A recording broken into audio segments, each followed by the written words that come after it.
국가원로회가 다음 적폐 대상을 말한다. 국가부채 1,500조 넘어 사상 최대라는 기사가 신문 일면에 나왔다. 1년 예산이 430조 규모인데 그 3배가 훨씬 넘는 엄청난 돈이 빚이라고. 모두들 깜짝 놀랜다. 도대체 어디다 돈을 썼길래 이 지경까지 이르렀지. 해명은 그 다음 줄에 같은 크기의 글씨로 큼지막하게 나와 있다. 845조가 공무원, 군인연금 부담금.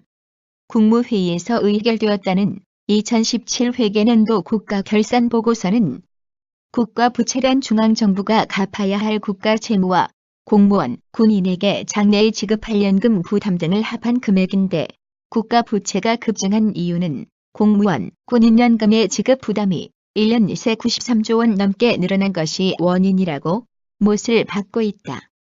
옆에서 신문을 함께 들여다보던 40대 후반의 얼굴이 낯익은 사내가 혼잣말로 중얼거린다.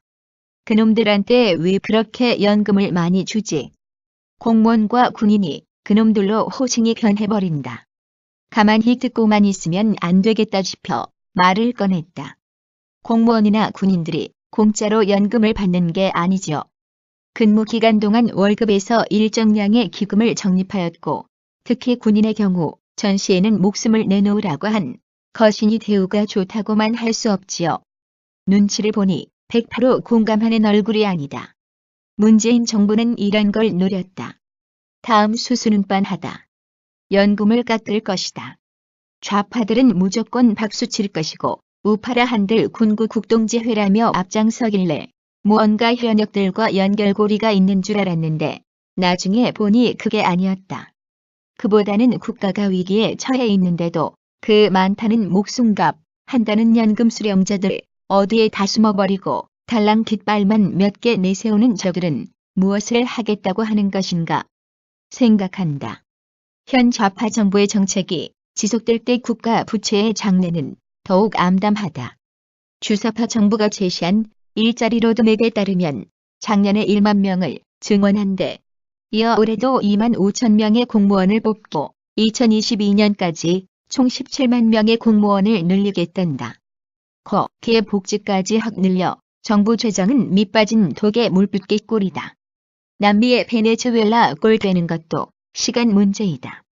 하지만 주사파 정부는 이 모든 걸 알면서도 눈 가리고 오직 공무원과 군인들이 과다한 연금을 수령하고 있다는데 초점을 맞추어 국민 감정을 자극시킬 것이며 상당하게 연금을 삭감하는 정책을 추진할 것이다. 이제 발등에 불이 떨어지기 시작했다. 그럼에도 속어는 현역들은 한 수 더 떠 주사파들의 군대 죽이기에 동조하고 있다. 노무현 정부 때도 시도되었던 육사의 지방이전 문제는 당시 대책 방안을 하명받은 육사교장이 이전하면 안 되는 이유 10가지를 들어 반대함으로써 중단되었다. 그런데 현 육사교장이란 얼간이는 경북영천으로 육사를 옮겨야 하는 타당성 10가지를 알아서 제출함으로써 육사는 스스로 자멸의 길을 재촉하고 있다. 저들이 노리는 것은 육사의 우수 인력이 집결되는 것을 막는 것이다. 육사까지 염치인 경북영천으로 옮기면 과연 우수한 인재들이 얼마나 모여들까? 회사와 지방으로 진즉 이전이 끝난 공사, 그리고 현재의 육사생도들의 예비고사 성적을 비교해보면 쉽게 알 수 있다. 결국 주사파 정부의 최종 목표는 군을 무력화시킴으로써 김정은과의 대척점에서 군대의 전투의지를 말살시키려 할 것이다. 국가와 민족을 위하여 헌신해온 공무원과 군인들을 국가 부채 늘리는 주범으로 몰아세운 후 공부 대충 하고 들어가기만 하면 동질의 대우를 받는 멍청이 집단으로 만들어버리고 국가를 제멋대로 손바닥에 놓고 주무르다가 결국은 공산주의 연방제 통일을 향해 나아가는 것이다. 그들이 원하는 시나리오다. 이제 시동은 걸렸다.